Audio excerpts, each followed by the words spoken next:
ನಮಸ್ತೆ ಎಲ್ಲರಿಗೂ welcome back to my channel. ಇವತ್ತು ಕಿಡ್ಸ್ ಸ್ಪೆಷಲ್ ಅಂತ ಚಾಕ್ಲೇಟ್ ಪ್ರಿಪೇರ್ ಮಾಡ್ತಾ ಇದ್ದೀನಿ. ಹೇಗೆ ಮಾಡೋದು ಅಂತ ತೋರಿಸ್ಕೊಡ್ತೀನಿ ಬನ್ನಿ. ನಾನಿಲ್ಲಿ ಎಲ್ಲ ಅರ್ಧ ಕಪ್ ಮೆಜರ್ಮೆಂಟ್ ತೊಗೊಂಡಿದ್ದೀನಿ.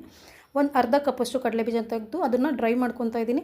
ಹಾಗೆ ಬಾದಾಮಿ ಮತ್ತು ಗೋಡಂಬಿ, ಪಿಸ್ತಾ ಫಸ್ಟ್ ಇಷ್ಟನ್ನು ಒಟ್ಟಿಗೆ ಡ್ರೈ ಮಾಡಿ, ಆಮೇಲೆ ಪಂಪ್ಕಿನ್ ಸೀಡ್ಸು ಹಾಗೆ ವಾಟರ್ ಮೆಲನ್ ಸೀಡ್ಸ್ನ ಡ್ರೈ ಮಾಡಿ ಈಗ ಪೌಡ್ರ್ ಮಾಡ್ಕೊಳ್ಳೋಣ ಬನ್ನಿ. ನಾನಿಲ್ಲಿ ಪೌಡ್ರ್ ಮಾಡ್ಕೊಳ್ಳೋಕ್ಕೆ 2 ಟೇಬಲ್ ಸ್ಪೂನಷ್ಟು ಬೆಲ್ಲನ ತೊಗೊಂಡಿದ್ದೀನಿ ಮತ್ತು ಕೋಕೋ ಪೌಡ್ರು 2 ಟೇಬಲ್ ಸ್ಪೂನಷ್ಟು ಕೋಕೋ ಪೌಡ್ರ್ ಹಾಕಿ ಡ್ರೈ ಮಾಡ್ಕೊಬಂದಿದ್ದೀನಿ. ನೋಡ್ತಾ ಇರ್ಬೋದು, ಈ ಥರ ಡ್ರೈ ಪೌಡ್ರ್ ಆಗಿದೆ. ನಾನಿಲ್ಲಿ ಈಗ 5 ಡೇಟ್ಸ್ ತೊಗೊಂಡು ಅದನ್ನು ಸೀಡ್ಸ್ ತೆಗೆದುಬಿಟ್ಟು ಅದನ್ನು ಪೇಸ್ಟ್ ಮಾಡಿ ಇಟ್ಕೊಬಂದಿದ್ದೀನಿ. ಇಲ್ಲಿ ಒಂದು ಪಾನಿಗೆ 2 ಟೇಬಲ್ ಸ್ಪೂನಷ್ಟು ತುಪ್ಪ ಹಾಕಿ ಈ ಡೇಟ್ಸ್ನ ಹಾಕಿ ಮಿಕ್ಸ್ ಮಾಡಿ ನಾವೇನು ರೆಡಿ ಮಾಡಿ ಇಟ್ಕೊಂಡಿದ್ವಲ್ಲ ಚಾಕ್ಲೇಟ್ ಪೌಡ್ರ್, ಅದನ್ನು ಇದರೊಟ್ಟಿಗೆ ಮಿಕ್ಸ್ ಮಾಡಿದರೆ ಒಳ್ಳೆ ಚಾಕ್ಲೇಟ್ ರೆಡಿ ಆಗುತ್ತೆ. ನೋಡ್ತಾ ಇರ್ಬೋದು, ಈಗ ಚೆನ್ನಾಗಿ 2 ನಿಮಿಷ ಲೋ ಫ್ಲೇಮಲ್ಲಿ ಮಿಕ್ಸ್ ಮಾಡ್ತಾ ಇದ್ದೀನಿ. ಮಿಕ್ಸ್ ಮಾಡಿದಾಗ ಈ ಥರ ನಮಗೆ ಚಾಕ್ಲೇಟ್ ಥರನೇ ಬರುತ್ತೆ. ಈಗ ನಿಮಗೆ ಎಲ್ಲ ಶಾಪ್ಗಳಲ್ಲೂ ಅವೈಲೇಬಲ್ ಇದೆ ಡಿಫ್ರೆಂಟ್ ಆಫ್ ಚಾಕ್ಲೇಟ್ ಮೋಲ್ಡ್ಸು. ಇದಕ್ಕೆ ಹಾಕಿಬಿಟ್ಟಿದ್ದೀನಿ.